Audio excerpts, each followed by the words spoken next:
अध्याय 2951 मिश्रित रक्त गठबंधन। पुस्तकालय लूटना, अंधेरे का संक्षिप्त इतिहास। 4। संक्षेप में, इस शास्त्र ने हड्डियों को शोधन के लिए डार्क फोर्स को अवशोषित करने के माध्यम के रूप में इस्तेमाल किया। इसने मार्शल योद्धा की हड्डियों को मजबूत किया और साथ ही उसकी शक्ति को बढ़ाया। यह एक नवीनता थी। दरअसल यह आध्यात्मिक अस्थि जाति की साधना पद्धति थी। साधना करने के लिए व्यक्ति को अपनी प्रतिभा का मिलान करना पड़ता था। सौभाग्य से वांग टेन को आध्यात्मिक अस्थि जाति की प्रतिभा काली हड्डी प्राप्त हुई, इसलिए वह इसे विकसित कर सकता था। वह भविष्य में इसे आजमा सकता था। दुर्भाग्य से ब्लैक बोन टैलेंट केवल किंग बोन चरण तक ही पहुंच पाया था। अब यह उसके लिए कुछ भी नहीं था। यदि वह एक अधिक शक्तिशाली आध्यात्मिक अस्थि जाति के अंधेरे प्रेत को मार सके तो उसे उच्चतर स्तर की ब्लैक बोन प्रतिभा प्राप्त करने में सक्षम होना चाहिए। वांग टेन की निगाहें झिलमिला उठीं। उसने तय किया कि अगर उसे मौका मिला तो वह आध्यात्मिक अस्थि जाति के एक अंधेरे भूत को खोजकर उसे मार डालेगा। पहले स्तर पर मौजूद शास्त्र बहुत साधारण थे। उनमें से ज्यादातर शास्त्र निम्न स्तर के शैतान सम्राटों और उससे नीचे के लोगों के लिए थे। वे उसके लिए ज्यादा मददगार नहीं थे। हालांकि कुछ प्राचीन पुस्तकें काफी उपयोगी थीं। डार्कलैंड का संक्षिप्त इतिहास और वैम्पायर सिफिटेक्स्ट का विश्लेषण वांग टेन के लिए अंधेरे प्रेत दुनिया को समझने में उपयोगी थे। यह अत्यंत दुर्लभ जानकारी थी। बाहरी दुनिया में इसे पाना बहुत मुश्किल था। जब वांग टेन ब्लैक क्रो सिटी में था तो उसे एक पिशाच अंधेरे प्रेत से पिशाच सिफिटेक्स्ट विशेषता बुलबुले मिले। इसलिए उसने बहुत सारे पिशाच सिफिटेक्स्ट सीखे। पब फ्यूचर द्वारा विज्ञापन। हालांकि पिशाच सिफिटेक्स्ट के ज्ञान को आत्मसात करने के बाद उसे एहसास हुआ कि उसने जो पिशाच सिफिटेक्स्ट समझा था वह तो बस हिमशैल का सिरा था। पिशाच सिफिटेक्स्ट की विषय वस्तु अधिक व्यापक और गहन थी। वैम्पायर सिफिटेक्स्ट का विश्लेषण। निम्न स्तरीय शैतान सम्राट 800/3000 विशिष्ट 2300 अंकों की विशेषताओं ने वैम्पायर सिफिटेक्स्ट पर वांग टेन की महारत को विशेष चरण तक पहुंचने की अनुमति दी। इसने नींव से लेकर विशेष चरण तक 3 स्तरों को छोड़ दिया। एक पल में उसकी आंखों में अजीब से रक्त लाल शब्द चमकने लगे। यह असाधारण रूप से अजीब था। वैम्पायर सिफिटेक्स्ट के बारे में वांग टेन की समझ निश्चित रूप से एक वैम्पायर विद्वान के बराबर थी जिसने दसियों वर्षों तक वैम्पायर सिफिटेक्स्ट का अध्ययन किया था। उन्होंने ये काम एक ही बार में कर दिया। कोई आश्चर्य नहीं कि लाइब्रेरी को अलग अलग अनुमतियां दी गई हैं। सामान्य अंधेरे भूतों को इस जगह में प्रवेश करने का अधिकार नहीं है। वांग टेन की आंखें चमक उठीं। उसे अंधेरे भूतों के ज्ञान के एकाधिकार के बारे में स्पष्ट समझ थी। हर अंधकार में प्रेत को इस ज्ञान को प्राप्त करने का अधिकार नहीं था। वह पत्थर की दीवारों के बीच टहलता हुआ गया और उन पर बने गड्ढों को देखने लगा। गड्ढों के पास प्रत्येक धर्मग्रंथ की कीमत स्पष्ट रूप से अंकित थी। वह उस जगह के सामने रुका जहां वैम्पायर सिफिटेक्स्ट का विश्लेषण संग्रहित था। उसने कीमत पर नजर डाली। 80 मिलियन डार्क कॉइन। टस्क। वांग टेन ने अपनी जीभ चटकाए। मुझे आश्चर्य है कि क्या ये डार्क कॉइन यूनिवर्स कॉइन के समान हैं। वैम्पायर सिफिटेक्स्ट के विश्लेषण के लिए 80 मिलियन यूसी। ये थोड़ा महंगा है। अचानक उसे लगा कि वह भाग्यशाली है कि लाइब्रेरी में बहुत सारे विशेषता बुलबुले हैं। अगर नहीं होते तो उसके पास उनके बदले में इतने सारे काले सिक्के नहीं होते। पब फ्यूचर द्वारा विज्ञापन। उन्हें जो विशेषता बुलबुले प्राप्त हुए उनका मूल्य कम से कम कुछ अरब डाक सिक्कों के बराबर था। वांग टेन जब इस बारे में सोच रहे थे तो उन्हें बहुत खुशी हुई। उन्हें लगा कि यह एक बहुत बड़ी उपलब्धि है। उसने पुस्तकालय आने का सही निर्णय लिया। उसे और अधिक विशेषता बुलबुले मिलना चाहिए। वांग टेन अचानक थोड़ा उत्साहित हो गया। वह तुरंत आगे बढ़ा और अपनी आध्यात्मिक गति को जारी किया ताकि उसने जितने भी बुलबुले छुए थे उन्हें इकट्ठा कर लिया। इससे कोई फर्क नहीं पड़ता था कि वे उपयोगी हैं या नहीं। वह उन्हें उठा लेता था। बेशक वह अंधेरे प्रेत से जितना संभव हो सके उतने गुण बुलबुले प्राप्त कर सकता था। किसी भी गुण बुलबुले को छोड़ना एक बहुत बड़ा पाप था। वांग टेन ने अपने मन में डार्कलैंड का संक्षिप्त इतिहास पढ़ते हुए विशेषता बुलबुले उठाए। इस पुस्तक में डार्कलैंड की विभिन्न जातियों का परिचय दिया गया है। साथ ही हाल के युग के विकास और विस्तार तथा जातियों की निरंतरता का भी वर्णन किया गया है। वांग टेन जितना अधिक स्क्रॉल करता गया उसकी अभिव्यक्ति उतनी ही गंभीर होती गई। ये भयानक था। काले भूत प्रेत भयावह गति से फैल रहे थे। डार्कलैंड के संक्षिप्त इतिहास में जो लिखा गया था उसके आधार पर डार्कलैंड लगातार फैल रहा था। यह अविश्वसनीय था। अचानक उसने कुछ शब्द देखे। उसका भाव बदल गया। डार्कलैंड के 9 स्तर। अचानक उसके दिमाग में एक खास नाम आया। वह अचानक वहीं रुक गया। अध्याय 2952 डार्कलैंड के 9 स्तर। डार्क स्टार शास्त्र। Central dark universe. 1। डार्कलैंड के 9 स्तर। ये नाम ब्रीफ हिस्ट्री ऑफ डार्कलैंड के आखिरी पन्ने पर छपा था। इसमें केवल संक्षिप्त विवरण था। वांग टेन हैरान था। उसका क्या मतलब था? डार्कलैंड में 9 स्तर थे। ये कैसा मजाक है? इस डाकलैंड के संक्षिप्त इतिहास से यह कहा जा सकता है कि यह स्तर अकेले ही अकल्पनीय रूप से विशाल था। यदि इसमें 9 स्तर हों तो ये कितना बड़ा होगा। वान टेन को अचानक याद आया कि डाकलैंड, जहां ब्लैक रो सिटी थी, उसे निम्न श्रेणी के डाकलैंड के रूप में जाना जाता था। अंधेरे प्रेतों की क्षमता के आधार पर डाकलैंड में जहां ब्लैक रो सिटी था, सबसे शक्तिशाली केवल एक शैतान भगवान था। उस स्थिति में निम्न श्रेणी का डाकलैंड संभवतः सबसे निचला स्तर था, ठीक उस धरती की तरह जहां वान टेंग था। वह बेकाबू होकर हौंफने लगा। पब फ्यूचर द्वारा विज्ञापन। इसके बारे में सोचना ही डरावना था। यदि डाकलैंड, जहां ब्लैक रो सिटी था, सबसे निचला स्तर था, तो ये डाकलैंड कौन सा स्तर था? वान टेंग अब और अनुमान नहीं लगा सका। उसे एहसास हुआ कि इस अंधलोक में कई शक्तिशाली अंधेरे भूत प्रेत थे। जब से वह शहर में दाखिल हुआ था, उसने अनेक उच्च स्तरीय शैतान सम्राटों और काली आत्माओं को देखा था। इसलिए डाकलैंड के इस स्तर पर कम से कम उच्च स्तरीय शैतान सम्राट और अंधेरे प्रेत मौजूद थे। उनकी युद्ध क्षमता के आधार पर यह स्तर कम से कम तीसरा या चौथा स्तर था, है ना? दुर्भाग्य से डाकलैंड का संक्षिप्त इतिहास में इसका कोई वर्णन नहीं था। इसमें केवल डाकलैंड के 9 स्तरों का उल्लेख था, जिसके बाद यह अचानक बंद हो गया। वह यह अनुमान नहीं लगा सका कि डाकलैंड के 9 स्तरों को किस प्रकार अलग किया गया था। वान टेन खुद को असहाय महसूस कर रहा था। डाकलैंड का एक बड़ा रहस्य उसके सामने था, लेकिन सुराग गायब थे। ये बहुत क्रोधित करने वाला था। यहाँ अन्य प्रासंगिक पुस्तकें और अभिलेख भी होने चाहिए। वान टेन की आंखें चमक उठीं। उसने पत्थर की दीवारों की कतारों को देखा और मन ही मन आश्चर्य में पड़ गया। पहले तो उन्हें पहली मंजिल पर रखे संग्रह की ज्यादा परवाह नहीं थी, लेकिन अब ऐसा लग रहा है कि उन्हें इसे गंभीरता से लेना होगा। भले ही पहली मंजिल पर कुछ न हो, दूसरी मंजिल पर कुछ तो होगा ही। दूसरी मंजिल का अधिकार पहली मंजिल से अधिक था। वहां निश्चित रूप से कई शीर्ष गुप्त पुस्तकें और अभिलेख थे। वान टेंग ने पहली मंजिल पर विशेषता बुलबुले उठाना जारी रखा। चाहे वे कुछ भी हों, वह उन्हें अवशोषित कर लेगा। हरी भेड़ शैतान शास्त्र 2500। पब फ्यूचर द्वारा विज्ञापन। शैतानी परिवर्तन की प्राथमिक समझ 5000। आलसी धुंध शास्त्र 2600। रक्तकौवा शास्त्र 3500। 100 डार्क रेस 8500। अल्पविराम। चलते चलते वह गुणधर्मी बुलबुलों को अपने अंदर समाहित कर लेता था। उसकी आंखों में एक तेज चमक उभर आती थी और उसके मन में सभी प्रकार का ज्ञान प्रकट हो जाता था। हरी भेड़ शैतान शास्त्र। ये भेड़ सिर शैतान जाति का धर्मग्रंथ था। ऐसा कहा जाता था कि खेती करने से भेड़ का सिर उगाता है। वान टेंग ने बिना सोचे समझे तुरंत उस ग्रंथ को सील कर दिया।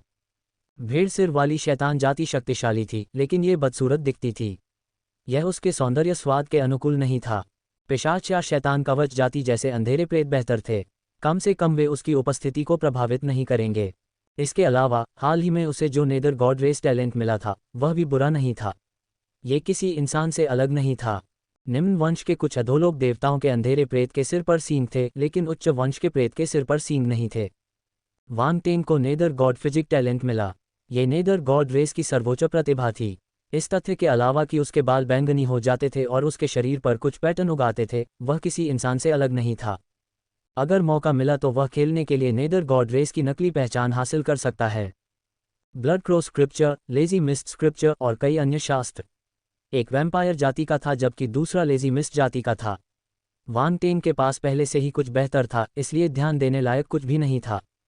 पब फ्यूचर द्वारा विज्ञापन। हालांकि शैतानी परिवर्तन की प्राथमिक समझ ने उनका ध्यान आकर्षित किया। ये शास्त्र विशेष रूप से शैतान परिवर्तन के लिए था। शैतानी परिवर्तन एक ऐसा कौशल था जिसे हर अंधेरे प्रेत को समझना था। साथ ही यह उनकी जन्मजात क्षमता भी थी। हालांकि यदि वह शैतानी परिवर्तन की पूरी क्षमता को मुक्त करना चाहता था, तो उसे ज्ञान और साधना से गुजरना होगा। वान टेंग को कई शैतान परिवर्तन गुण बुलबुले मिले थे और शैतान परिवर्तन के बारे में उसका ज्ञान पूर्ण अवस्था तक पहुंच गया था। लेकिन ईमानदारी से वह शैतान परिवर्तन की उत्पत्ति को नहीं समझ पाया था। शैतानी रूपांतरण की प्राथमिक समझ इस अंतर को भर सकती है।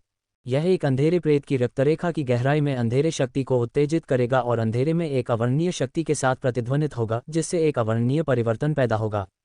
ये शैतान परिवर्तन है। वान टेंग की नज़रें हल्की सी झपक उठीं। वह सचमुच आश्चर्यचकित था। एक पल में ही शैतानी परिवर्तन की सारी बातें उसके दिमाग में कौंध गईं। उसे शैतानी परिवर्तन के सार की थोड़ी बहुत समझ हो गई थी। अंधेरा, अवर्णनीय, ये बात निस्संदेह रहस्य और विचित्रता से भरी हुई थी। इसे समझना कठिन था। यहाँ तक कि अंधेरे प्रेत भी अंधेरे को नहीं समझ सकते। ये डार्क अल्टर और डार्क सैक्रिफाइस जैसे भयानक तरीकों से देखा जा सकता है। संक्षेप में, अंधेरे प्रेत अंधेरे के बारे में क्या जानते थे? वांग टेंग ने अपना सिर हिलाया और अपने विचार रखे। ये तो शैतानी परिवर्तन की नींव थी। उसने इसे जल्दी ही समझ लिया। तभी उसके मन में एक और बात उभरी। 100 अंधकार में जातियां। वांग टेंग के दिमाग में काले भूतों की छवियां उभरीं। वह आश्चर्यचकित था। पिशाच, शैतानी दिमाग वाली जाति, आध्यात्मिक अस्थि जाति, शैतानी कवच वाली जाति, भेड़ सिर वाली शैतानी जाति, शैतानी कीट जाति। वांग टेंग को जितने भी अंधकार में भूत प्रेत मालूम थे वे सभी उसके मन में प्रकट हुए। कुछ ऐसी बातें थीं जो उसे समझ में नहीं आईं और उसने पहले कभी नहीं देखी थीं। वे उसके दिमाग में आईं और उसके क्षितिज को व्यापक बनाया। डार्कलैंड के 9 स्तर, डार्क स्टार शास्त्र, सेंट्रल डार्क यूनिवर्स 2। मुझे उम्मीद नहीं थी कि वहां इतने सारे काले भूत होंगे। वांग टेंग ने अपनी ठोड़ी को छुआ। उसकी आंखों में एक अजीब सी झलक थी और वह खुद से बुदबुदा रहा था। रास्ते में उसे कई काली छायाएं दिखीं, लेकिन अब उसे एहसास हुआ कि उसका ज्ञान कुछ भी नहीं है। वहां और भी कई प्रकार के अंधकार में प्रेत थे। हालांकि कुछ अंधेरे भूत मूल ब्रह्मांड में कभी नहीं दिखाई दिए थे। वे बेहद रहस्यमय थे। एकमात्र बात जो वांग टेंग को अजीब लगी वह ये थी कि 100 अंधकार में जातियों में पाताल लोक के अंधेरे प्रेत का कोई वर्णन नहीं था। क्या ये संभव है कि नेदर गॉड रेस एक उच्च श्रेणी की रेस है? वांग टेंग आश्चर्यचकित था। उसने खुद से सोचा। रास्ते में वांग टेंग ने कई काले भूत देखे। उनमें से ज्यादातर निम्न श्रेणी के शैतान सम्राट या उससे भी नीचे के थे। वे इंडेंटेशन के सामने रुक गए। कुछ लोग अपनी ज़रूरत के मुताबिक शास्त्रों के आदान प्रदान की तैयारी कर रहे थे, जबकि अन्य झिझक रहे थे। वहाँ सभी प्रकार के अंधेरे भूत थे, लेकिन उनमें से अधिकांश शैतान कवच जाति से थे। ये ब्लैक आर्मर सिटी शैतान कवच अंधेरे भूतों का आधार शिविर लग रहा था। उन्होंने वांग टेंग को भी देखा और आश्चर्यचकित हो गए। ये व्यक्ति ऐसा नहीं लग रहा था कि वह कोई धर्मग्रंथ ढूंढ रहा था। ऐसा लग रहा था कि वह कोई शो देखने आया था। कोई नहीं जानता था कि इस शैतानी कवच वाले काले प्रेत ने, जिसके पास पुस्तकालय में करने के लिए कुछ भी नहीं था, एक क्षण में ही बहुत अधिक मात्रा में ज्ञान प्राप्त कर लिया था। कुछ समय बाद वांग टेंग ने लाइब्रेरी की पूरी पहली मंजिल का दौरा कर लिया। वह बेकाबू होकर भौहें सिकोड़ने लगा। कोई स्टार ब्लैक शास्त्र नहीं, एड्स बाय पब फ्यूचर या स्टार डार्क शास्त्र। वांग टेंग हैरान था। वह मुख्य रूप से अंधेरे तत्व, स्टार चरित्र शास्त्र के लिए शास्त्र खोजने के लिए यहाँ आया था। ब्रह्मांड क्षेत्र के सभी शास्त्रों में से केवल अंधकार तत्व, तारा शास्त्र ही नहीं मिला था। उनके पास अंधकार तत्व ग्रंथ के अस्तित्व की पुष्टि करने के लिए कोई सबूत नहीं था। आखिरकार ये शास्त्र किसी मानव योद्धा द्वारा रचित हो सकता है, इसलिए अंधकार तत्व शास्त्र का अस्तित्व में होना असंभव था। हर कोई उसके जितना राक्षसी नहीं था और मानव के रूप में डार्क कॉन्स्टेलेशन फोर्स की खेती नहीं कर सकता था। आखिरकार ये शास्त्र किसी मानव योद्धा द्वारा रचित हो सकता है, इसलिए अंधकार तत्व शास्त्र का अस्तित्व में होना असंभव था। हर कोई उसके जितना राक्षसी नहीं था और मानव के रूप में डार्क कॉन्स्टेलेशन फोर्स की खेती नहीं कर सकता था। लेकिन चूंकि वह यहाँ था, इसलिए उसे इसकी तलाश करनी पड़ी। ये सचमुच अस्तित्व में हो सकता है, शायद। वांग टेंग ने कुछ सोचते हुए दूसरी मंजिल के प्रवेश द्वार की ओर कदम बढ़ाया। चूंकि पहली मंजिल पर कुछ नहीं था, इसलिए वह देखने के लिए केवल दूसरी मंजिल पर ही जा सका। अंधकार तत्व वाला शास्त्र विशेष हो सकता है और दूसरे स्तर पर रखा जा सकता है। पहली मंजिल पर मौजूद अंधेरे भूत प्रेतों ने जब ये दृश्य देखा तो वे चकित रह गए। वे वांग टेंग को घूरते रहे जब वह दूसरी मंजिल पर चला गया। यह अजीब आदमी कहाँ से आया? वह दूसरी मंजिल तक जा सकता था, लेकिन उसने पहली मंजिल पर घूमने में आधा दिन बिता दिया। अनेक अंधकार में प्रेत अपने हृदय में शिकायत कर रहे थे, एड्स बाय पब फ्यूचर। हालांकि वे इसे जोर से कहने की हिम्मत नहीं कर पाए। इस शैतानी कवच वाले काले भूत की पहचान सरल नहीं थी। वे केवल पहली मंजिल पर ही रह सकते थे, इसलिए वे उसे अपमानित करने का जोखिम नहीं उठा सकते थे। वांग टेंग सीढ़ियों से दूसरी मंजिल की ओर चला गया। जब वह प्रवेश द्वार पर पहुंचा तो एक स्क्रीन ने उसका रास्ता रोक दिया। वह एक पल के लिए स्तब्ध रह गया। फिर उसने मुस्कुराया और मध्यम स्तर का शैतान सम्राट टोकन निकाला। उसने सामने की स्क्रीन को स्कैन किया। जल्दी से आना। रोशनी की एक किरण चमकी और स्क्रीन धीरे धीरे खुली। यह इतनी चौड़ी थी कि एक व्यक्ति उसमें से गुजर सकता था। वांग टेंग आत्मविश्वास से अंदर चला गया। दूसरी मंजिल पर पत्थरों की दीवारों की संख्या पहली मंजिल से कम नहीं थी, बल्कि उनकी संख्या और भी ज्यादा थी। स्वाभाविक रूप से अंदर का संग्रह पहली मंजिल से ज्यादा था। बेशक वहां अधिक विशेषता बुलबुले भी थे। विशेषता बुलबुले पत्थर की दीवारों के चारों ओर तैर रहे थे, वांग टेंग के आगमन की प्रतीक्षा कर रहे थे। यदि ऐसा नहीं हुआ तो वे समय के साथ गायब हो जाएंगे। यह एक बर्बादी होगी। उन्हें लेने के लिए वांग टेंग ने बिना किसी हिचकिचाहट के अपनी आध्यात्मिक गति को जारी किया और सभी गुण बुलबुले उठा लिए। विशेषता बुलबुले वांग टेंग की ओर उड़े जैसे कि निगल अपने घोंसले में लौट रहे हों। वे उसके शरीर में विलीन हो गए। यह एक भव्य दृश्य था, लेकिन कोई इसे देख नहीं सका। दूसरी मंजिल पर भी कई काली आत्माएं थीं। हालांकि उन्होंने वांग टेंग की ओर सिर्फ एक सेकंड के लिए देखा और फिर उसे अनदेखा करके अपने काम पर वापस चले गए। अधिकांश शैतान सम्राट मध्यम श्रेणी के शैतान सम्राट थे। केवल कुछ ही निम्न श्रेणी के शैतान सम्राट थे। यद्यपि वे इस बात से थोड़ा आश्चर्यचकित थे कि एक निम्न स्तरीय शैतान सम्राट ऊपर आ सका, लेकिन उन्होंने निम्न स्तरीय शैतान सम्राट पर अधिक ध्यान नहीं दिया। Ads by pub future. फैंटास्मा शास्त्र तारांकन 5000। कीट सम्राट शैतान शास्त्र 3600। आलसी धुंध शैतान शास्त्र 4500। शैतानी कवच दिव्य शास्त्र 5200। डार्क स्टार स्क्रिप्चर तारांकन 3200। अल्पविराम। वांग टेंग के मन में बहुत सारा ज्ञान प्रकट हुआ। वह उत्साहित हो गया। ये मध्यम श्रेणी के शैतान सम्राटों और उससे ऊपर के लोगों के धर्मग्रंथ थे। वहाँ उच्च स्तरीय शैतान सम्राट ग्रंथ भी थे। वांग टेंग आश्चर्यचकित हुआ। दूसरे स्तर पर धर्मग्रंथों की संख्या पहले स्तर से ज्यादा थी। यह अविश्वसनीय था। ऐसा लग रहा था कि यह मध्य स्तरीय शैतान सम्राट टोकन काफी महत्वपूर्ण था। फैंटास्मा शास्त्र। वांग टेंग की नज़र अजीब हो गई। उसके मन में जो ज्ञान आया उसने उसे चकित कर दिया। ये फैंटास्मा जाति का एक धर्मग्रंथ था। वांग टेंग पहले भी फैंटास्मा जाति के एक अंधेरे भूत से मिल चुका था, लेकिन उसे उनसे कभी कोई शास्त्र नहीं मिला था। उसे इस बार कोई शास्त्र मिलने की उम्मीद नहीं थी। उनके मन में ज्ञान की एक श्रृंखला उभरी। फैंटास्मा शास्त्र के बारे में उनकी समझ तेजी से बढ़ी और विशिष्ट स्तर पर पहुंच गई। फैंटास्मा शास्त्र शैतान सम्राट चरण 1000-5000 विशिष्ट। उसी समय वांग टेंग को फैंटास्मा शास्त्र के रहस्य की थोड़ी समझ थी। उसे यह स्वीकार करना पड़ा कि फैंटास्मा शास्त्र विशेष था। यदि वह इस शास्त्र का अभ्यास करता तो वह डार्क फोर्स को फैंटास्मा में बदल सकता था और भ्रम पैदा कर सकता था। एक बार जब आप फैंटास्मा को छू लेंगे तो आप भ्रम में पड़ जाएंगे और मुक्त नहीं हो पाएंगे। आप कह सकते हैं कि फैंटास्मा जाति की क्षमता भ्रम पैदा करने की थी। वे जितने मजबूत थे वे उतने ही भयानक भ्रम पैदा करते थे। अतीत में जब वे बाहरी क्षेत्र के युद्ध क्षेत्रों में होते थे तो मानव मार्शल योद्धा उनसे डरते थे। रिकलैंड के 9 स्तर। डार्क स्टार शास्त्र केंद्रीय डार्क यूनिवर्स 3। अब जब उसके पास ये शास्त्र था तो वांग टेंग फैंटास्मा जाति के हमलों से प्रतिरक्षित था। वह अन्य मानव मार्शल योद्धाओं की तरह रक्षाहीन नहीं होगा।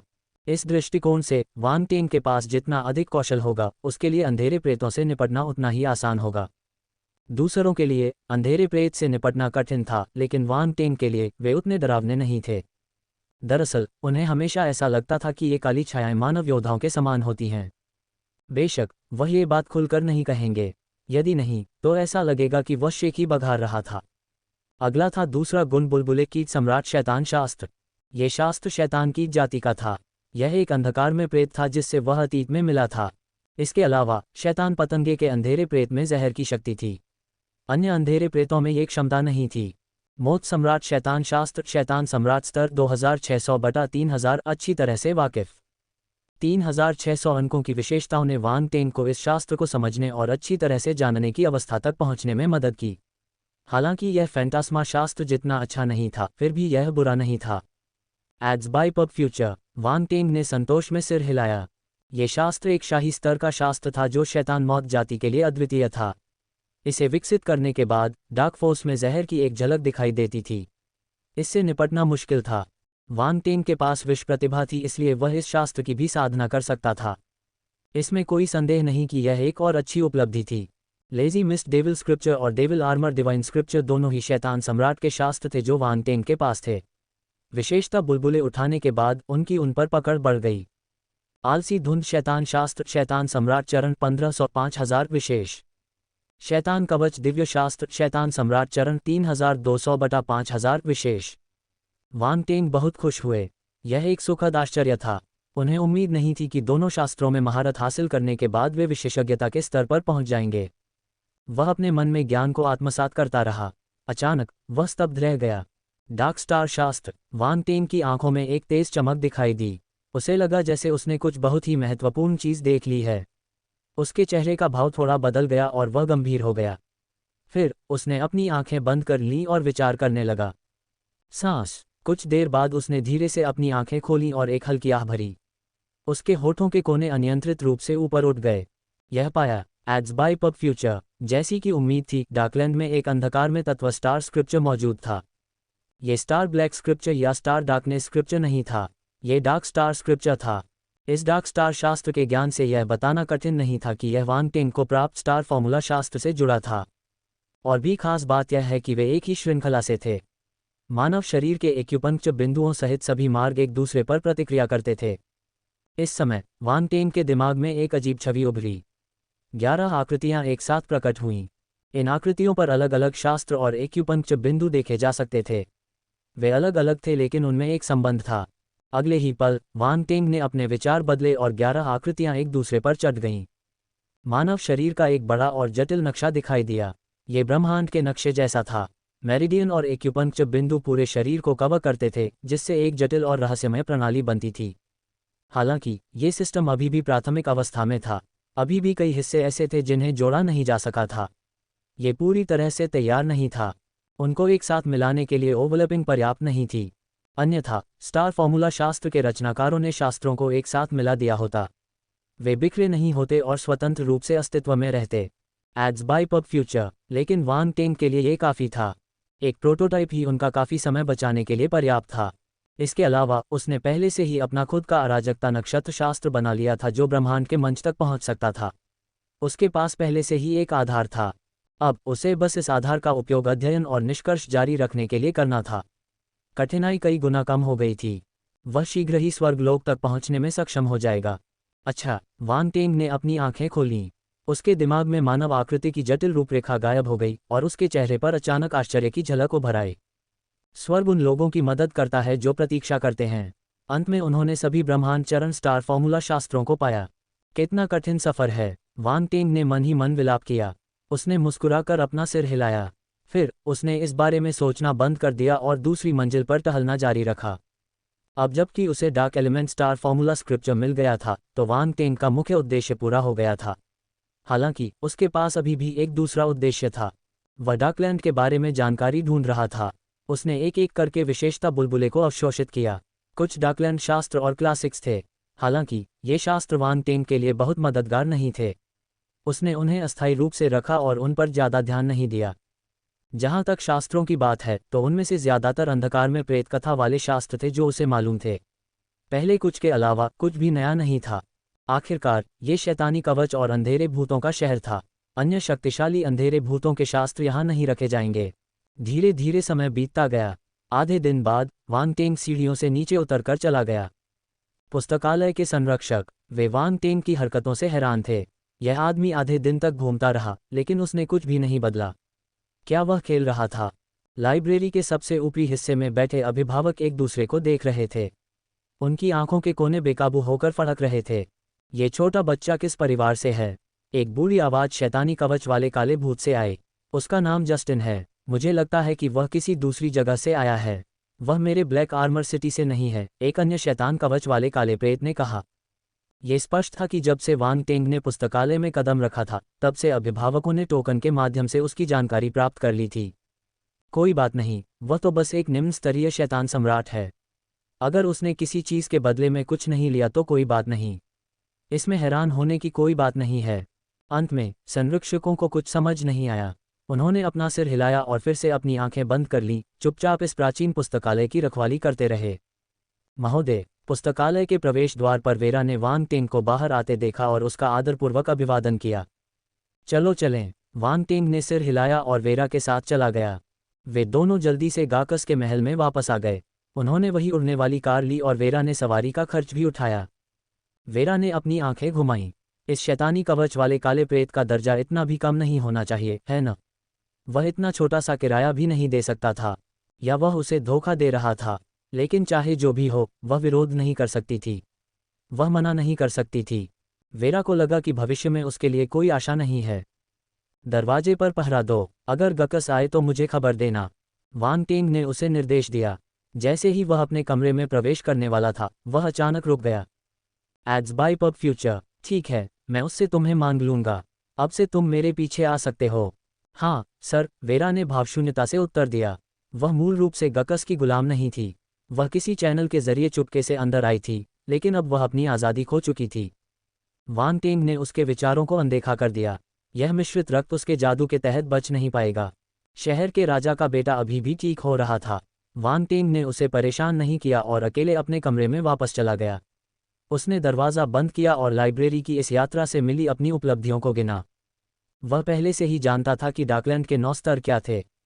जैसा कि इसके नाम से पता चलता है, डाकलैंड 9 स्तरों में विभाजित था। प्रत्येक स्तर विशाल और असीम था।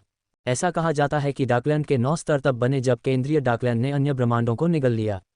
धीरे धीरे एक के बाद एक 9 स्तर बनते गए।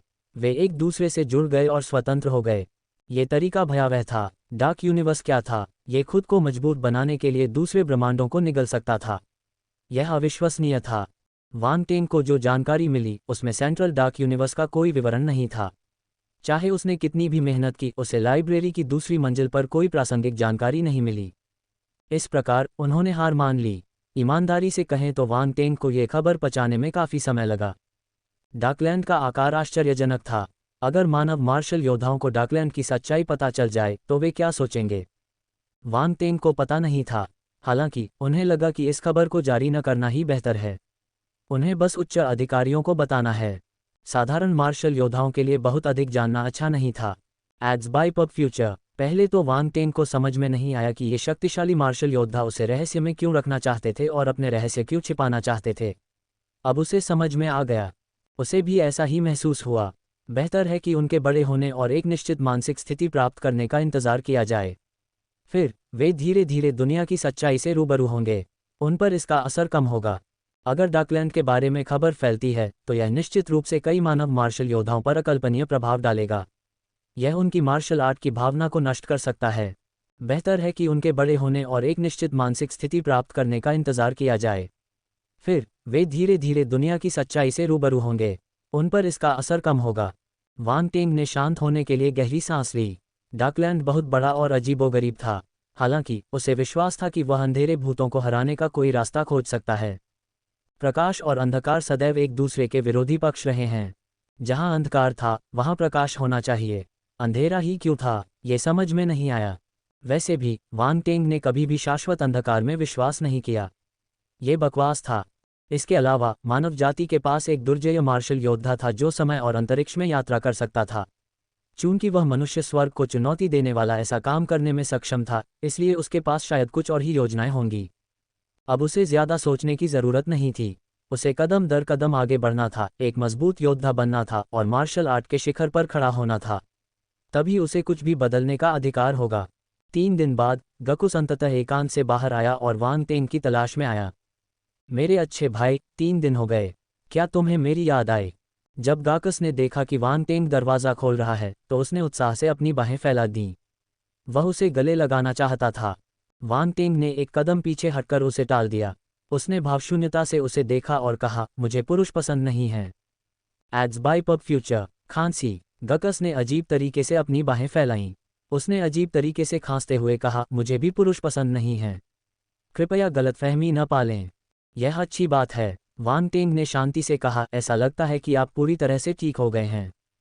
हाँ, हालांकि मैं तुम्हारी तरह ताकतवर नहीं हूँ, फिर भी मैं ब्लैक आर्मर सिटी में एक मशहूर जीनियस हूँ। अगर वह जानवर आखिरी समय में टूटकर उच्च स्तरीय शाही स्तर पर नहीं पहुँचता तो मैं घायल नहीं होता। गाकस ने अपनी छाती थपथपाई। इसलिए ये चोट इतनी गंभीर नहीं है। मैं 3 दिनों में ठीक हो सकता हूँ। अगर मैं होता तो आधा दिन काफ़ी होता, वांग टेंग ने शांति से उत्तर दिया। गाकस का गला रुंध गया। उसे अचानक एहसास हुआ कि उसका ये दोस्त शेखी बघारने में बहुत अच्छा है। क्या मेरे लिए यह नौकर रखना ठीक रहेगा? वांग टेंग ने अचानक चुप वेरा की ओर इशारा किया। ओह! गाकस दंग रह गया। उसने वेरा की तरफ देखा और अस्पष्टता से मुस्कुराया। ऐसा लगता है कि मैं सही था। भाई जस्टिन भी मेरे जैसे ही व्यक्ति हैं। तुमने मेरी जान बचाई। मेरे लिए नौकर कुछ भी नहीं है। ये तुम्हारे लिए एक उपहार है। अगर यह पर्याप्त नहीं है तो तुम कुछ और चुन सकते हो। कोई ज़रूरत नहीं, एक ही काफ़ी है। वांग टेंग ने अपने हाव भाव में कोई बदलाव किए बिना उत्तर दिया। जहां तक दूसरे पक्ष का सवाल है कि उसी तरह के व्यक्ति से उसका क्या मतलब था। उफ, उसके जैसा ही व्यक्ति कौन था? अब जब मैं ठीक हो गया हूं तो भाई जस्टिन को अपने ब्लैक आर्मर सिटी की संस्कृति और रीति रिवाजों का अनुभव कराने के लिए लाने का समय आ गया है। गाकस ने वांग टेंग को ऐसे आंख मारी जैसे वह उसे आंख मार रहा हो। संस्कृति और रीति रिवाज। वांग टेंग ने उसके हाव भाव देखे और जान गया कि संस्कृति और रीति रिवाज अशोभनीय थे। बकवास, शैतानी कवच वाला काला भूत भी ऐसा ही था। ये कैसी दुनिया थी? जाओ जाओ जाओ। गाकस ने वांग टेंग को खींचा और बाहर चला गया। वह पीछे मुड़कर वेरा से कहना नहीं भूला, तुम्हारा नाम क्या है? कोई बात नहीं, यह महत्वपूर्ण नहीं है। भाई जस्टिन और मैं खेलने जा रहे हैं। हमारा पीछा मत करना। जाकर बटलर से अनुबंध ले आओ। अब से तुम भाई जस्टिन का पीछा करोगे। तुम अब मेरे नौकर नहीं हो। हाँ, वेरा की आंखें चमक उठीं और उसने सम्मानपूर्वक उत्तर दिया। उनके जैसे मिश्रित रक्त वाले लोग गाकस के महल में प्रवेश करते समय एक आध्यात्मिक अनुबंध पर हस्ताक्षर करते थे। ये तरीका गुलाम कौल से बेहतर था। आखिरकार वे कमज़ोर नहीं थे। सामान्य गुलाम कौल से उन्हें नियंत्रित करना मुश्किल था। इसके अलावा गुलाम कौल से नौकरों की दिखावट पर भी असर पड़ता था, इसलिए बहुत से लोग इसका उपयोग करने के लिए तैयार नहीं थे। बेशक विशेष कामुकता वाले लोग एक अलग मामला थे। इस प्रकार यदि ये मिश्रित रक्त वाले लोग जाना चाहते थे तो उन्हें अपने आध्यात्मिक अनुबंध वापस लेने की आवश्यकता थी। वेरा ने गाकस के महल में घुसकर आध्यात्मिक अनुबंध पर भी हस्ताक्षर कर दिए। आप कह सकते हैं कि उसने बहुत बड़ा बलिदान दिया।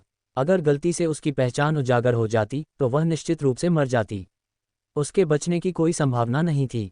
अब जब गाकस ने उससे आध्यात्मिक अनुबंध वापस लेने को कहा तो उसका जीवन पुनः उसके हाथों में आ गया।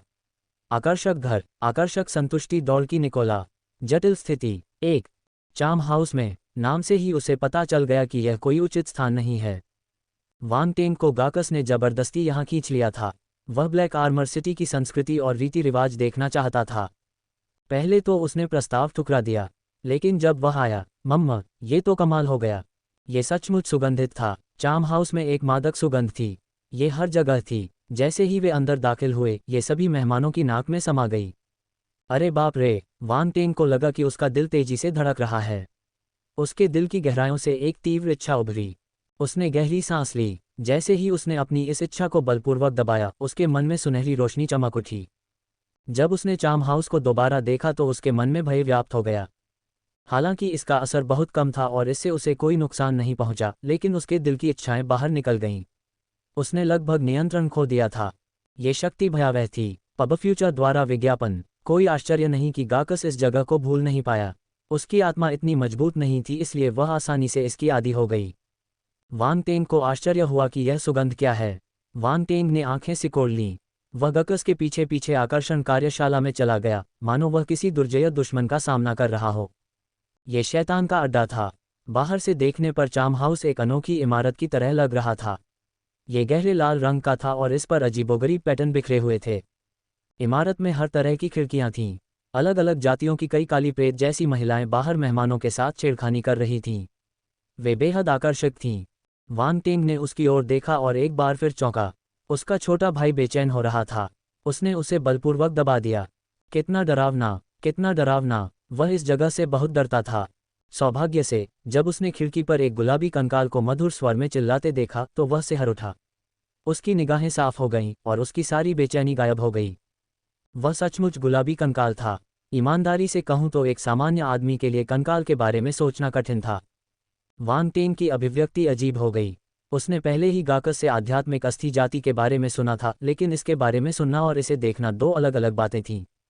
बात सिर्फ इतनी ही नहीं थी। पब फ्यूचर द्वारा विज्ञापन। उसने उन्हें एक एक करके देखा और एक विशालकाय मादा शैतान को देखा। विशालकाय शैतान जाति के काले भूत प्रेत बदसूरत होने के लिए मशहूर थे।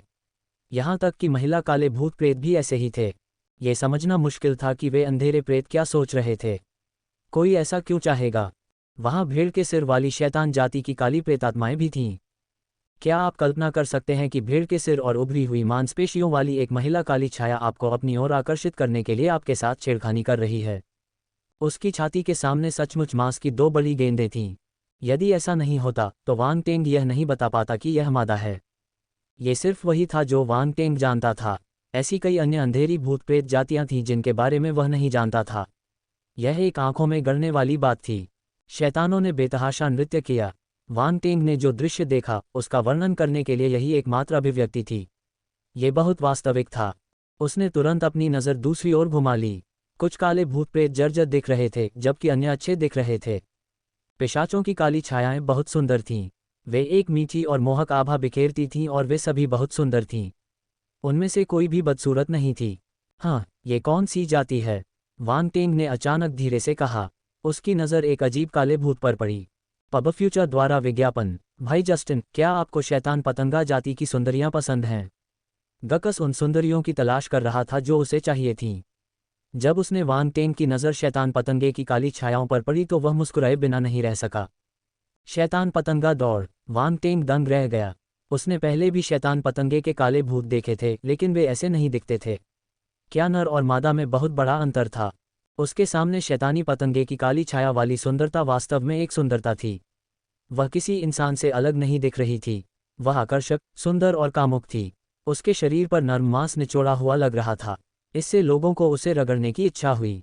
इसकी पीठ पर डेविल मॉथ रेस के विशेष पंखों की एक जोड़ी थी। इसका फर गुलाबी था और ये थोड़ा विवश था। इससे पंखों की सुंदरता नष्ट नहीं हुई। इसके बजाय इससे एक अजीब आभा निकलती थी। कुछ लोगों को इस तरह के पंख पसंद आ सकते हैं। अरे, क्या ये यंग मास्टर गाकस नहीं है? हमारे यहाँ एक सम्मानित अतिथि हैं। अचानक चाम हाउस से एक मनमोहक आवाज़ आई।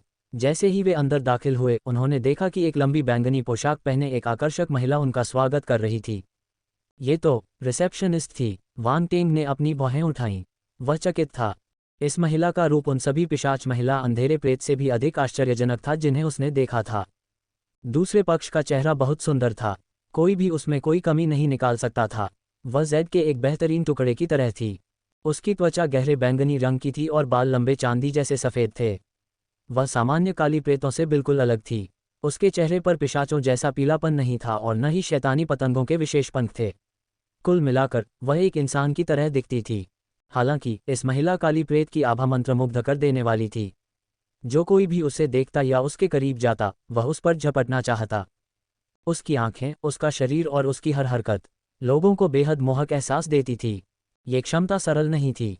मनमोहक संतुष्टि। वांग टेंग की आंखें चमक उठीं। अचानक उसके मन में एक विचार आया। यह महिला मंत्रमुग्ध संतुष्टि से एक महिला अंधेरे प्रेत थी। मनमोहक संतुष्टि दौड़। ये पहली बार था जब वांग टेंग को ऐसे काले भूत का सामना करना पड़ा। हालांकि उसने उसे पहचान लिया। अध्याय 2957 आकर्षक घर। आकर्षक संतुष्टि दौड़ की निकोला। जटिल स्थिति 200 अंधकार में जातियों में अंधकार में प्रेतों का प्रवेश हुआ। करामाती संतुष्टि जाति के लोग बेहद खूबसूरत दिखते थे और उनका शरीर भी बहुत सुंदर था। वे जन्म से ही मोहित करने की क्षमता के साथ पैदा हुए थे और उनमें किसी भी पुरुष के प्रति घातक आकर्षण था। हालांकि इस दौड़ से निपटना आसान नहीं था। यदि कोई व्यक्ति गलती से उनके वशीभूत हो जाए तो वह उनका गुलाम बन जाता है और कभी भी उनसे बाहर नहीं निकल पाता। यदि ऐसा हुआ तो व्यक्ति को मटन खाने का मौका मिलने के बजाय फंसा दिया जाएगा। सौडाक रेस में परिचय के आधार पर करामाती संतुष्टि रेस एकमात्र जाति थी। वे ज़्यादातर महिलाएं थीं जबकि नर प्रजनन, काम और लड़ाई के प्रभारी थे। इसके बारे में सोचकर ही थोड़ा दयनीय महसूस हुआ। उन्होंने सारा गंदा काम किया। सभी अंधकार में प्रेतों के बीच करामाती संतुष्टि दौड़ एक विशेष दौड़ थी। निकोला पब फ्यूचर द्वारा विज्ञापन। उस व्यक्ति को देखकर गकस की आंखें चमक उठीं। उसने अपना हाथ आगे बढ़ाया और दूसरे व्यक्ति की पतली कमर को पकड़ना चाहा। युवा मास्टर गाकस, क्या आप मेरे नियम भूल गए हैं? निकोला ने अपना शरीर थोड़ा मोड़ा और गाकस के हाथ से बच निकली। वह मुस्कुराए। हाँ, मैं भूल गया। गकस शर्मिंदगी में मुस्कुराया। वह बेशर्मी से बात करने की हिम्मत नहीं जुटा पाया। क्या हो रहा था? वांग टेंग आश्चर्यचकित हुआ। गाकस शहर के राजा का बेटा था। वह इस रिसेप्शनिस्ट से क्यों डरता था? और रिसेप्शनिस्ट ने ग्राहकों को उसे छूने की इजाज़त नहीं दी। ये कैसी अवधारणा थी? जब वह कुतिया थी तो उसने साइनबोर्ड क्यों लगाया? वांग टेंग ने उसकी ओर घृणा से देखा। भाई जस्टिन, ऐसा मत सोचो कि इस महिला का कोई बैकग्राउंड नहीं है। वह वास्तव में बहुत शक्तिशाली है। वह सिर्फ एक सुंदर चेहरा नहीं है। वह इस चार्म हाउस की मालकिन है और उसका एक बहुत बड़ा नेटवर्क है। साथ ही उसकी आकर्षण क्षमता से निपटना मुश्किल और भयानक है। मैंने अतीत में एक मध्यम स्तरीय शैतान सम्राट को देखा था जो खुद को उसके साथ जबरदस्ती करना चाहता था, लेकिन उसके द्वारा मंत्रमुग्ध हो गया और उसका गुलाम बन गया। यह आज भी एक मजाक है, गाकस ने वॉयस ट्रांसमिशन का उपयोग करते हुए कहा। उसे पता लग रहा था कि वांग टेंग क्या सोच रहा था। वह मध्यम स्तर के शैतान सम्राटों को भी नियंत्रित कर सकती है। वांग टेंग का दिल धड़क उठा। करामाती संतुष्टि दौड़ की यह महिला सरल नहीं थी। अपनी वर्तमान आध्यात्मिक शक्ति के साथ वह मध्यम स्तर के शैतान सम्राटों को नियंत्रित कर सकता था, लेकिन इसका मतलब यह नहीं था कि यह आसान था। एक मध्यम स्तर का शैतान सम्राट एक स्वर्ग स्तर के मार्शल योद्धा के बराबर था। यह एक शक्तिशाली उपस्थिति थी और इसे कम करके नहीं आंका जाना चाहिए। पब फ्यूचर द्वारा विज्ञापन। यदि आपके पास शक्तिशाली आध्यात्मिक शक्ति नहीं है तो आप अपने प्रतिद्वंद्वी को आकर्षित नहीं कर पाएंगे, उन्हें नियंत्रित करना तो दूर की बात है। इस विचार को ध्यान में रखते हुए वांग टेंग ने निकोला को गहराई से देखा। निकोला भी वान टेंग को देख रही थी। जब उसने देखा कि वह उसकी ओर देख रहा है तो उसने मुस्कुराते हुए पूछा, ये कौन है? यह मेरा दोस्त जस्टिन है। वह मुझसे ज़्यादा ताकतवर है और उसका वंश निश्चित रूप से मुझसे ऊपर है। तुम्हें उसके साथ अच्छा व्यवहार करना चाहिए, गाकस ने मुस्कुराते हुए कहा। ओह, निकोला मुस्कुराए। चूंकि यंग मास्टर गाकस ने ऐसा कहा है, इसलिए मुझे आपके साथ उचित व्यवहार करना चाहिए। अगर आपको किसी चीज़ की ज़रूरत है तो कृपया मुझे बताएं। मैं आपको संतुष्ट करने की पूरी कोशिश करूंगी। बस अपना सर्वश्रेष्ठ प्रयास करो, वान टेंग ने पूछा। निकोला, वह तो बस विनम्र बन रही थी, लेकिन यह व्यक्ति गंभीर था। वह कैसा अजीब आदमी था। मैं तो बस मजाक कर रहा हूँ, इसे गंभीरता से मत लो, वान टेंग ने शांति से मुस्कुराते हुए कहा। हा, इस युवा मास्टर को मजाक करना पसंद है। निकोला जानती थी कि माहौल को कैसे खुशनुमा बनाया जाए। उसने अपना मुंह ढक लिया और हंस पड़ी। कुछ वाक्यों से ही इस अजीबोगरीब माहौल को कम किया जा सकता था। वह उन दोनों को अंदर ले आए। वान टेंग और गाकस उसके मार्गदर्शन में दूसरी मंजिल पर चढ़ गए। वे एक विशाल और असाधारण निजी कमरे में पहुंचे। वहां पहले से ही विभिन्न रंगों की सुंदरियों की एक पंक्ति उनका इंतजार कर रही थी। पब फ्यूचर द्वारा विज्ञापन, युवा मास्टर्स, ये अच्छे बच्चे हैं जो हाल ही में मेरे चार्म हाउस में आए हैं। एक नज़र डालें और जो आपको पसंद हो उसे चुनें। निकोला मुस्कुराए। आप दोनों युवा मास्टर्स खास हैं। अगर कोई और होता तो मैं उन्हें इतनी जल्दी मेहमानों की सेवा करने नहीं देती। गुणवत्ता खराब नहीं है। सुंदरियों की पंक्ति देखकर गाकस की आंखें चमक उठीं। युवा मास्टर गाकस वास्तव में एक सीधे सादे व्यक्ति हैं। आपकी नज़र बहुत अच्छी है, निकोला ने हंसते हुए कहा। बेशक, मैं इस जगह पर यूं ही नहीं आया हूं, गाकस ने गर्व से कहा। वान टेंग ने अवाक होकर उसकी ओर देखा। इसमें गर्व करने वाली क्या बात थी? उसने इसे एक अद्भुत क्षमता की तरह क्यों पेश किया? लेकिन ईमानदारी से कहूं तो उसके सामने खड़ी सुंदरियों की गुणवत्ता असाधारण थी। वे बाहर देखी गई सुंदरियों से एक स्तर ऊपर थीं। ये रिसेप्शनिस्ट उनसे झूठ नहीं बोल रहा था। वान टेंग को ये जानकर आश्चर्य हुआ कि उन काली प्रेत सुंदरियों में कोई विशालकाय शैतान जाति या आध्यात्मिक अस्थि जाति नहीं थी। वे सभी सामान्य सुंदरियां थीं। केवल असामान्य प्राणी ही शैतान कवच जाति की महिला अंधेरे प्रेत थे। वे कवच से भी ढके हुए थे। ईमानदारी से कहूं तो वान टेंग यह नहीं बता सकता था कि वे कितने सुंदर थे। केवल वास्तविक शैतान कवच अंधेरे प्रेत ही उनकी सराहना कर सकते हैं। वान टेंग को लगा कि जब गाकस ने डेविल आर्मर रेस की सुंदरियों को देखा तो उसकी आंखें चमक उठीं। ऐसा लग रहा था कि उसे अपनी जाति की सुंदरियां पसंद थीं। वास्तव में विभिन्न जातियों में सच्चा प्रेम नहीं था। वान टेंग अलग था। एक सच्चे इंसान के रूप में उसे वे अजीबोगरीब काली आत्माएं पसंद नहीं आती थीं। लेकिन फिर पहली बार वह वेश्या के पास डाकलैंड में गया था। ये संभवतः एक किंवदंती थी, है ना? निकोला एक तरफ खड़ी होकर मुस्कुराती हुई दिख रही थी। हालांकि वह चुपके से उन दोनों को देख रही थी, खासकर वान टेंग को। स्थिति 3। आखिरकार वह पहली बार यहां आया था। ये शैतानी कवच वाला काला भूत सरल नहीं था क्योंकि उसे शहर के स्वामी के बेटे से ऐसा व्यवहार मिल रहा था। उसकी कोई विशेष पहचान हो सकती है लेकिन उसने उसे पहले कभी नहीं देखा था। वह किसी दूसरे बड़े शहर से हो सकता है। ये कहना ज़रूरी था कि निकोला एक सहजभाषी व्यक्ति थी। वह कुछ ही शब्दों से वान टेंग की पृष्ठभूमि का अनुमान लगाने में सक्षम थी। लेकिन ये गलत था। मैं उन्हें चुनूंगा। गाकस ने सभी की उम्मीदों पर खरा उतरते हुए डेविल आर्मर रेस से 2 सुंदरियों को चुना। वान टेंग उनकी प्रशंसा नहीं कर पाएंगे। वे भाग्यशाली हैं कि उन्हें यंग मास्टर गाकस ने चुना है। निकोला मुस्कुराए और दोनों डेविल आर्मर रेस सुंदरियों से कहा, आपको यंग मास्टर गाकस की अच्छी तरह से सेवा करनी चाहिए। हाँ, दोनों डेविल आर्मर रेस सुंदरियों ने सम्मानपूर्वक उत्तर दिया। वान टेंग को आश्चर्य हुआ कि इन 2 शैतान कवच जाति की सुंदरियों की आवाज़ें कानों को बहुत स्पष्ट और सुखद लग रही थीं। अगर वह उन्हें न देखता तो उसे लगता कि वे सुंदरियां हैं। Ads by pub future. युवा मास्टर, क्या आपको कोई सुंदरी पसंद है? निकोला ने वान टेंग की ओर देखा और पूछा। ये वाला चलेगा। वान टेंग की नज़र एक पिशाच सुंदरी पर पड़ी। वास्तव में ये तुम्हारा प्रकार है। गाकस झुक गया और हंसी। कोई आश्चर्य नहीं कि तुम वेरा को मुझसे छीनना चाहते हो। मुझे कुछ नर्म पसंद है। डेविल आर्मर रेस मुझे चोट पहुंचाएगी, वान टेंग ने शांति से उत्तर दिया। उन्होंने तुम्हें चोट पहुंचाए? गाकस ने अपने बगल में खड़ी 2 डेविल आर्मर रेस सुंदरियों को देखा और उन्हें चुटकी काटी। क्यों? वे काफ़ी नर्म हैं।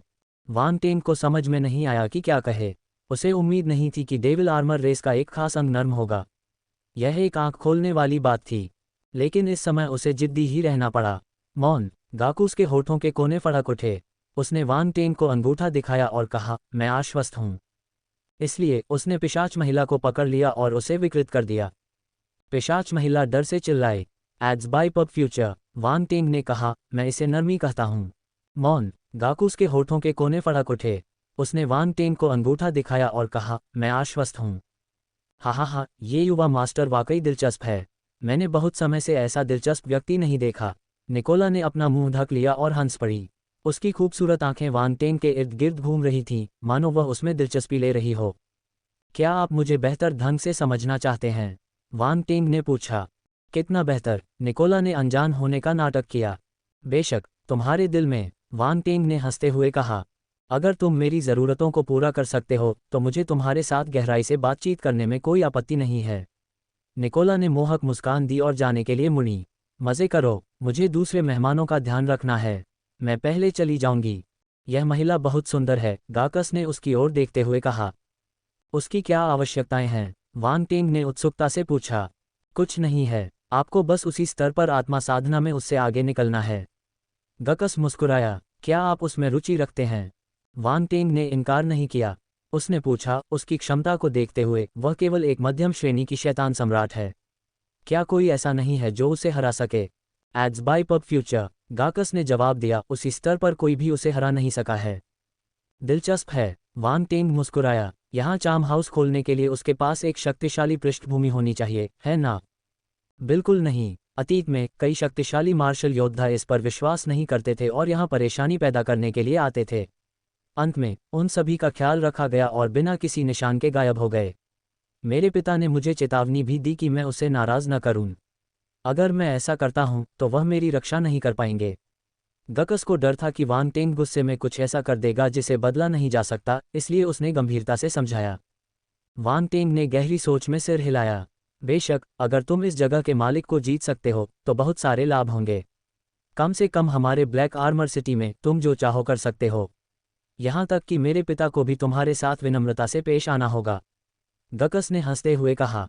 मैं तो बस पूछ रहा हूँ। वांग टेंग ने उसकी ओर देखा और शांति से उत्तर दिया। यह आदमी थोड़ा गुस्ताख था। वह उन चीज़ों के बारे में बात करता रहा। गाकस हंसा। उसे वांग टेंग की बात पर बिल्कुल भी विश्वास नहीं हुआ और वह उसे अंदर ले आया। आओ, यहाँ बैठो, हम नीचे की सुंदरियों का प्रदर्शन देख सकते हैं। ये रोमांचक है। वह थोड़ा रहस्यमय लग रहा था। वांग टेंग ने अपनी बाहें उठाईं और उत्सुक हो गया। सबसे महत्वपूर्ण बात यह थी कि वह पहली बार यहाँ आए थे, इसलिए उन्हें ये सब दिलचस्प लगा। वह गाकस के पीछे पीछे खिड़की के पास आया। यहाँ आरामदायक मेज और कुर्सियाँ थीं। सीटों पर तरह तरह की शराब, फल और दूसरी चीज़ें रखी हुई थीं। खिड़की के ठीक सामने एक मैदान हवा में तैर रहा था। गाकस ने शैतान कवच जाति की 2 सुंदरियों को गले लगाया और बैठ गया। उसने एक काला आध्यात्मिक फल उठाया और उसे खाना शुरू कर दिया। वांग टेंग भी बैठ गया। उसने उस अजीब फल को देखा और उसके अंदर मोटी काली शक्ति को महसूस किया। उसे दिलचस्पी हुई। उसने डाकलैंड में आध्यात्मिक फल नहीं खाए थे, इसलिए उसने आज उनका स्वाद लेने का निर्णय लिया। सर, इसका स्वाद चखिए। यह मेरी पिशाच जाति का विशेष रक्त फल है। ये बहुत ताज़ा, मीठा और स्वादिष्ट है। पिशाच सुंदरी ने एक आध्यात्मिक फल उठाया और उसे वांग टेंग के मुंह के पास रख दिया। वांग टेंग को पिशाच सुंदरी की सेवा पसंद थी। उसने अपना मुंह खोला और तथाकथित रक्त फल का एक निवाला खाया। तुरंत ही उसके मुंह में खून का स्वाद फैल गया। वह बेकाबू होकर भौहें सिकोड़ने लगा। वह कोई पिशाच जैसा काला भूत नहीं था। उसे खून जैसी गंध वाली चीजें पसंद नहीं थीं। आकर्षक घर, आकर्षक संतुष्टि दौड़ की निकोला, जटिल स्थिति 4। लेकिन अगले ही पल उसके मुंह में खून का स्वाद मीठे और ताज़ा स्वाद में बदल गया। ये बेहद अजीब था। तभी उसे एहसास हुआ कि उसके सामने जो आध्यात्मिक फल था वह असली आध्यात्मिक फल था। यह कोई खूनी चीज़ नहीं थी। इस प्रकार उन्होंने इसे शांतिपूर्वक निगल लिया। रक्तफल बड़ा नहीं था। कुछ ही बार में उसे खत्म करने के बाद उसने तुरंत अपने शरीर में एक गर्म धारा बहती हुई महसूस की। इससे उसके शरीर को पोषण मिला। ऐसा लगता है कि भाई जस्टिन को पिशाच वस्तुएं पसंद हैं। वांग टेंग के हाव भाव देखकर जस्ट मुस्कुराया। बुरा नहीं है। वांग टेंग ने सिर हिलाया। उसने इनकार नहीं किया। उसने खिड़की से बाहर देखा और पूछा, क्या प्रदर्शन है?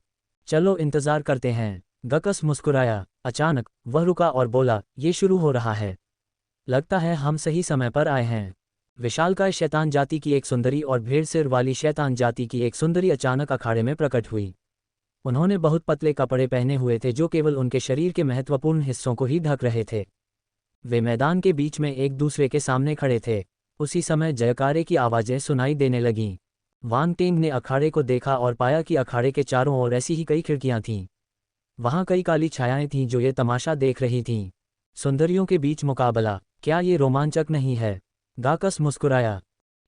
वान टेंग ने विशालकाय प्रेत जाति और भेड़ सिर शैतान जाति की 2 सुंदरियों पर नजर डाली। उसने उनकी चापलूसी करने की हिम्मत नहीं की और उनमें कोई उत्साह नहीं देखा।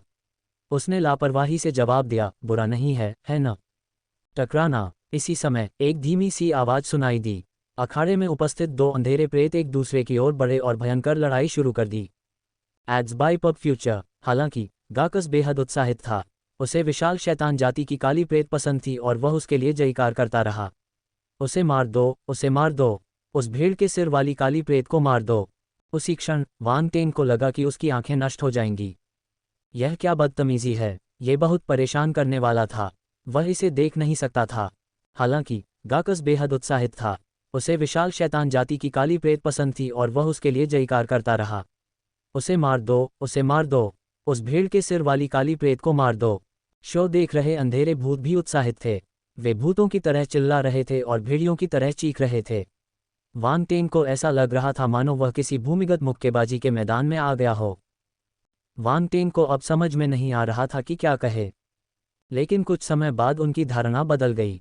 विशालकाय शैतानी भूत और भेड़ के सिर वाला शैतानी भूत बहुत देर तक लड़ते रहे, लेकिन एक दूसरे को कोई नुकसान नहीं पहुंचाया।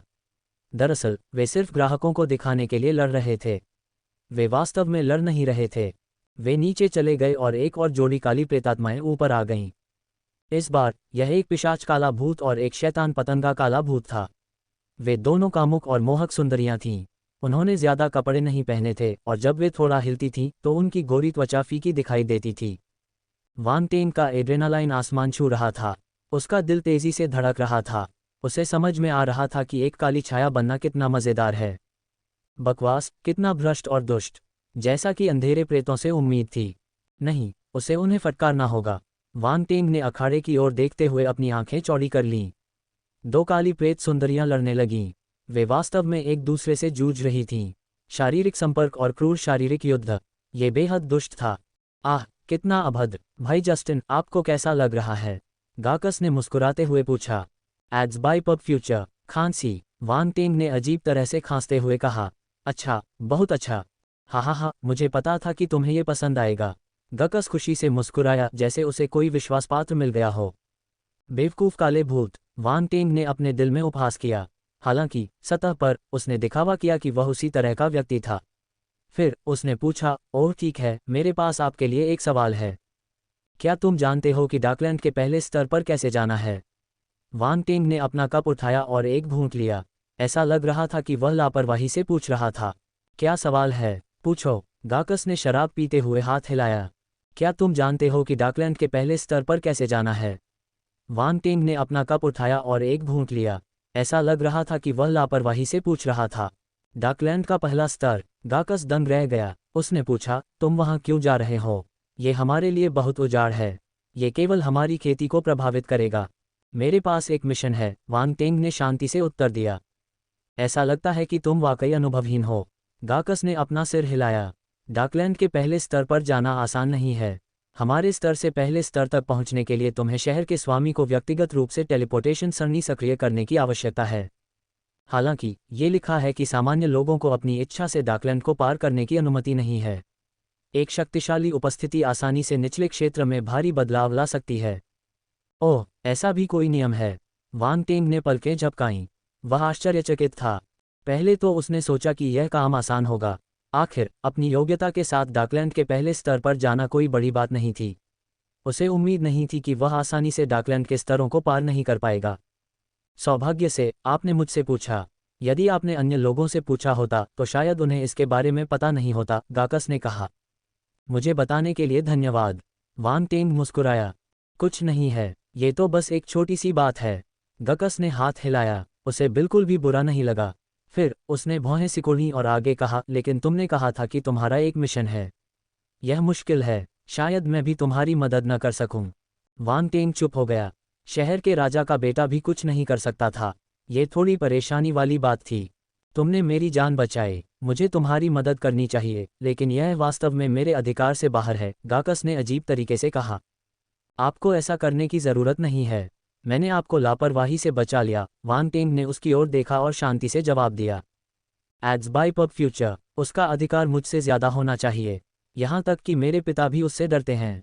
हो सकता है कि उसके पास डाकलैंड के पहले स्तर तक जाने का रास्ता खोलने की शक्ति हो, गाकस ने कहा। वान टेंग गहरी सोच में डूबा हुआ था।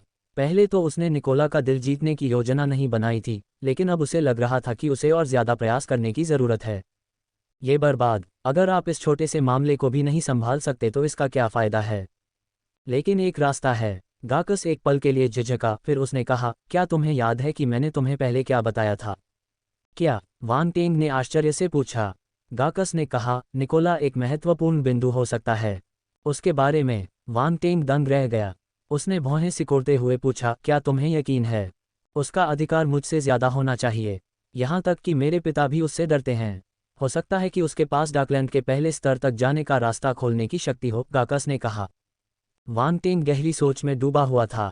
पहले तो उसने निकोला का दिल जीतने की योजना नहीं बनाई थी, लेकिन अब उसे लग रहा था कि उसे और ज़्यादा प्रयास करने की ज़रूरत है। वह शक्तिशाली पृष्ठभूमि वाले अंधेरे प्रेतों पर अपने जादू का प्रयोग करने का साहस नहीं कर सका।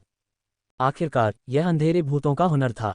वह इस बात की गारंटी नहीं दे सकता था कि कुछ शक्तिशाली अंधेरे भूत इसे नोटिस नहीं करेंगे। यदि उसे पकड़ लिया गया तो ये परेशानी वाली बात होगी, खासकर तब जब वह अंधेरे भूतों के अड्डे पर था। एक भी गलती उसकी जान ले सकती थी, इसलिए वह केवल एक नर्म तरीका ही अपना सकता था। वे बातचीत कर ही रहे थे कि अचानक बाहर से जोर से चिल्लाने की आवाज़ आई। निकोला, मैं तुम्हें चुनौती देने आया हूँ। बाहर आओ और मेरा स्वागत करो। आवाज़ बहुत तेज थी और उनकी बातचीत में बाधा उत्पन्न हुई। वे बेकाबू होकर बाहर देखने लगे। पूरा चार्म हाउस शांत हो गया। यह आवाज़ है गैटम। गकस का भाव बदल गया। गाटम। वान टेंग ने उसके चेहरे के भावों को देखा और उत्सुकता से पूछा, वह कौन है? वह आदमी एक शैतान टाइटन बुजुर्ग का बेटा है। उसका खानदान कुलीन है और उसका दर्जा मुझसे ऊंचा है, गकस ने दांत पीसते हुए कहा। उसकी प्रतिभा बहुत मजबूत है, यहाँ तक कि मेरा भाई भी अक्सर उससे हार जाता था। वान टेंग को अचानक लगा कि ब्लैक आर्मर सिटी की शक्ति थोड़ी जटिल थी। सबसे पहले चार्म हाउस का रहस्यमय मालिक था और अब एक शैतान टाइटन स्तर के बुजुर्ग का बेटा था। दूसरी ओर शहर के स्वामी का बेटा कुछ भी नहीं था। ये और अधिक दिलचस्प होता जा रहा है। शैतान कवच जाति का एक लंबा और मांसल काला प्रेत अहंकार के भाव के साथ शांतिपूर्वक अंदर आया। दो शैतानी कवच पहने हुए काले भूत उसके पीछे पीछे नौकरों की तरह चल रहे थे। उनकी आभा शक्तिशाली थी और वे दोनों मध्यम श्रेणी के शैतान सम्राट थे। चार्म हाउस में मौजूद अंधेरे भूत प्रेतों की आवाज़ निकालने की हिम्मत नहीं हुई। वे एक दूसरे को हैरानी से घूर रहे थे। गैटम। हालांकि कुछ लोगों ने उन्हें पहचान लिया और धीमी आवाज में चर्चा करने लगे। वह यहाँ क्यों है? क्या तुमने सुना नहीं उसने अभी क्या कहा? वह स्पष्ट रूप से निकोला के लिए यहाँ है। ऐसा लगता है कि गैटम उस पर लालच कर रहा है और उसे जीतना चाहता है। तुम क्या कह रहे हो? जिसने भी उसे देखा है वह उसे जीतना चाहेगा। अल्पविराम। वान टेंग और गाकस खिड़की के किनारे खड़े होकर नीचे देखने लगे। उनकी नज़र चार्म हाउस में प्रवेश करने वाले व्यक्ति पर पड़ी। Ads by pub future. गैटम फिर से मजबूत हो गया है। गकस गंभीर हो गया। वह अच्छा नहीं लग रहा था। हर बार जब वह गैटम से मिलता था तो कुछ बुरा होता था। वह उससे मिलना नहीं चाहता था, लेकिन ब्लैक आर्मर सिटी बहुत बड़ी नहीं थी। उनके जैसे शक्तिशाली अंधेरे भूतों के लिए पूरे शहर को पार करने में ज़्यादा समय नहीं लगता था। उनके एक दूसरे से मिलने की संभावना बहुत ज़्यादा थी। इसके अलावा वे ब्लैक आर्मर सिटी के उच्च पदस्थ थे। उनके लिए किसी भी तरह की बातचीत न करना असंभव था। मध्यम श्रेणी का शैतान सम्राट। वान टेंग शांत रहा। हालांकि शो देखने के लिए तैयार होते समय उसकी आंखों में दिलचस्पी का भाव था। एक अंधेरे प्रेत प्रतिभा। वह सोच रहा था कि यह आदमी किस तरह की योग्यता हासिल कर सकेगा। जब वह सेकेंडरी करियर अलायंस मुख्यालय में था तो उसकी मुलाकात डेविल आर्मर रेस के एक प्रतिभाशाली व्यक्ति जिया कुंदुन से हुई। वह व्यक्ति काफ़ी शक्तिशाली था। इससे पहले कि वह दूसरे पक्ष को मारने में कामयाब होता, उसने कुछ प्रयास किए। इसके अलावा वान टेंग ये भी देखना चाहता था कि क्या गैटम निकोला को हरा सकता है। अगर वह नहीं भी कर सकता तो भी वह महिला की क्षमता का पता लगाना चाहता था। अरे, क्या ये यंग मास्टर गैटम नहीं है? आप आज मुझसे मिलने के लिए क्यों फ्री हैं? निकोला अपने सुंदर शरीर को हिलाते हुए सबके सामने आए। ये तुम जिया कुंदुन से कितना अलग था। इसके अलावा वान टेंग ये भी देखना चाहता था कि क्या गैटम निकोला को हरा सकता है।